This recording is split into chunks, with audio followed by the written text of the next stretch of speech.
Hello, welcome to Writing for B2 Lesson 2. Today we're going to work on essays. We're going to see three aspects of essays: format, register, and useful expressions to include in your essay. Finally, we're going to do some writing practice. Let's start with format. So here's a task for today. Pause the video, read it, and then we go on. Thanks for reading the task, and now we're going to see how to apply the format to this essay.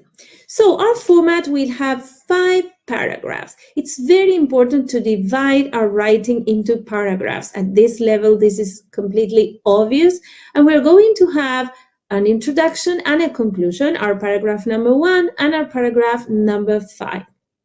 Because this guided writing gives us 3 ideas to develop, we are going to write 3 paragraphs in between. Paragraph 2 with the first idea and of course some expansion.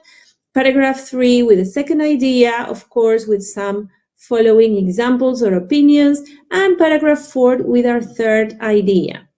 Of course, the introduction will be the topic and a hook, something to catch the reader's attention, and the conclusion will have my opinion, because this is an opinion piece. It's very important that everything I say in paragraphs 2, 3, and 4 lead the way into my opinion on paragraph 5. My opinion in paragraph 5 has to be kind of obvious at the end of the reading of paragraphs 2, 3, and 4.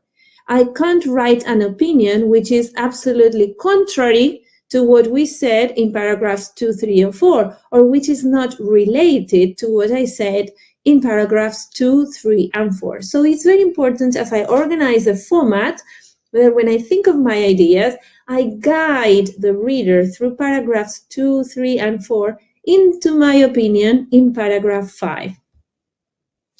So let's see how to apply this format in a practical way.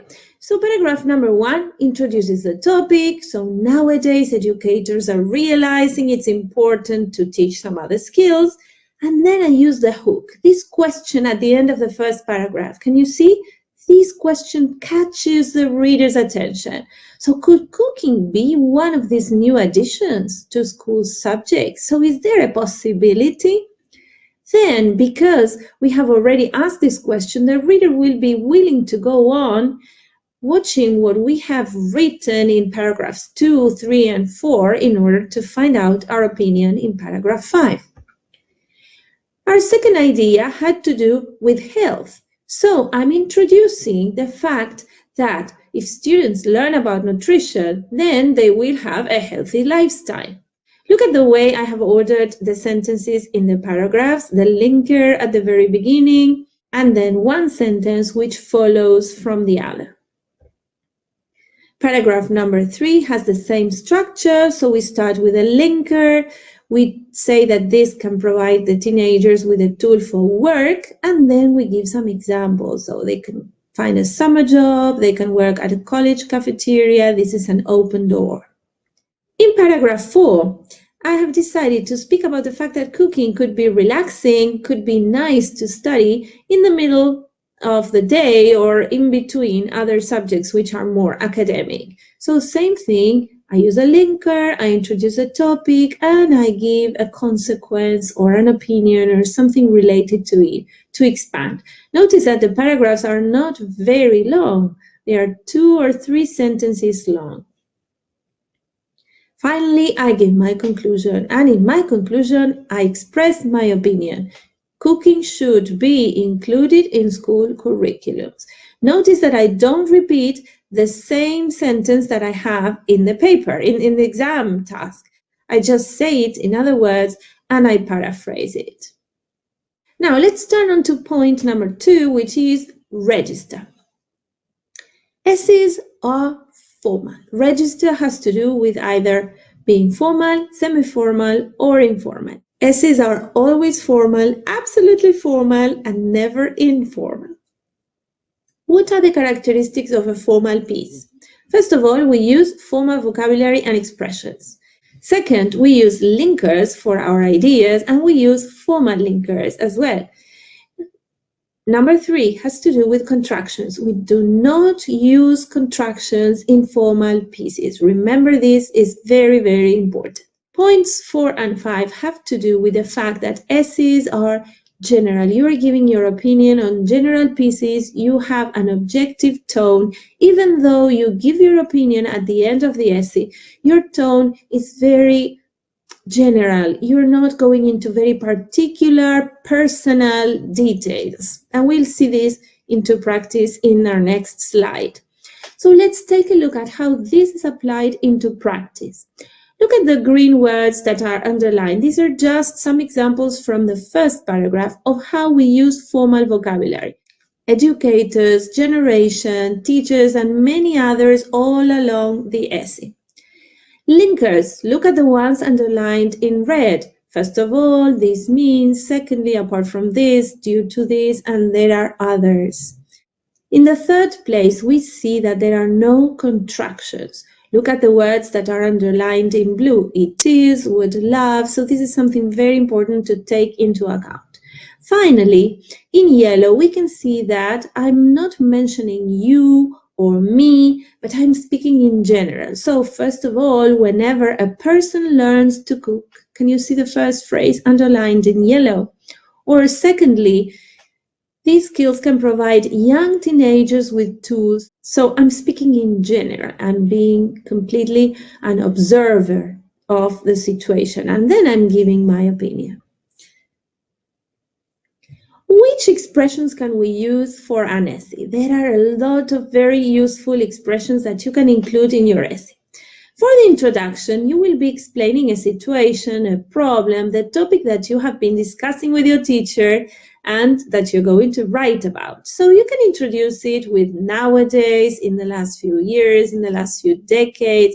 You can use today, like the sentences we have here, most people are learning online today. You can use expressions such as it is said that, or a quote, maybe something that you like, a belief or something that is in fashion that people are saying. So these things will be very useful to introduce your topic. As you list ideas all along your essay, you will be able to use these expressions. Firstly, first of all, in the first place. Secondly, finally, last but not least. That's a very good one. And look at the punctuation. After all these, you always write a comma. So these are very good to introduce your paragraphs and to list ideas. Here we have 6 wonderful expressions to give opinion as you develop your essay. You can use any of these. Try to use different expressions and don't repeat them. Expressions of contrast are very important. You can use these all along your essay. You will also use them as you write articles or other pieces of writing. Here you can choose the ones that are more formal, like however, nevertheless, in spite of the fact that, instead of but, for example. But still, you need to know the structure and how to use them. For cause and effect, you have a lot of expressions that are so good. We have due to, owing to, because, since, and as. You can use them in different places of your essay without repeating.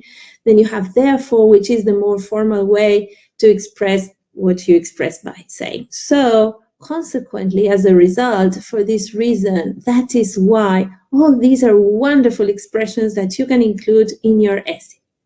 If you have to relate a sequence, then these 5 will be very useful. First of all, after that, eventually, finally, or in the end.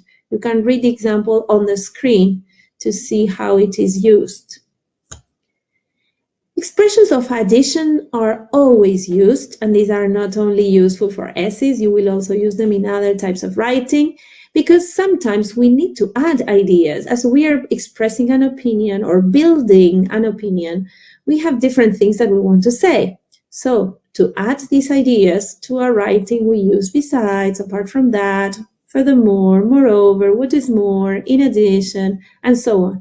Look at the punctuation for these ones. Can you see the commas after the expressions? And then let me give you some advice on moreover and what is more. These are very good expressions if what you are adding are things that have a negative connotation, or if you are expressing a number of disadvantages, then you will want to use moreover, of what, or what is more. Then for the others, you can use besides, furthermore, in addition, and so on. Expressions of purpose are very useful: in order to, or so as to, and then if you use so that, remember to follow with would. So here we have, schools should get more money in order to provide these cooking workshops. Now it's time to practice. So this is your first task, with a guided writing with 3 ideas about the topic of endangered species and the environment. Take time, think about the format, think about the register, and how you would organize your paragraphs. Remember, as you write, our Write Without Fear system. So as you plan, you will think of the format that we learned today with these 5 paragraphs.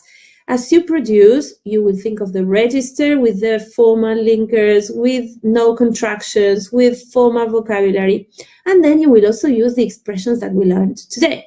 Finally, you will polish and check everything. Task number 2 is another essay. In this case, they are not giving you the 3 ideas. They are giving you a topic and they are giving you what it is about, but you can choose how to put your ideas into your paragraphs, and this is a little longer, 200 to 225 words. If you can practice both, that would be great. If not, choose the one that applies to what you are more comfortable with. Recap for today. We've learned how to format essays with an introduction, 3 paragraphs in between, and a conclusion. Then we have also learned register for essays, that is always formal, 100% formal, with its 5 characteristics. And we have learned expressions of introduction, addition, cause and effect, opinions, purpose, contrast, and see. See you next class. Espero que esta clase te haya servido y no olvides suscribirte y pinchar la campanita. Recuerda que si quieres aprender inglés conmigo, puedes unirte a Academia Pro, que incluye cursos completos como este, masterclasses, ejercicios, material en PDF, corrección de writings y además clases en vivo semanales conmigo para los niveles A1 hasta B2 por 17 € mensuales.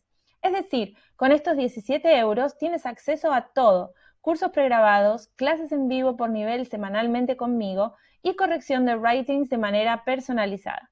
También podrás escribirme tus dudas y preguntas a mi mail o en la plataforma. Y si te vienes, me las preguntas directamente en las clases en vivo.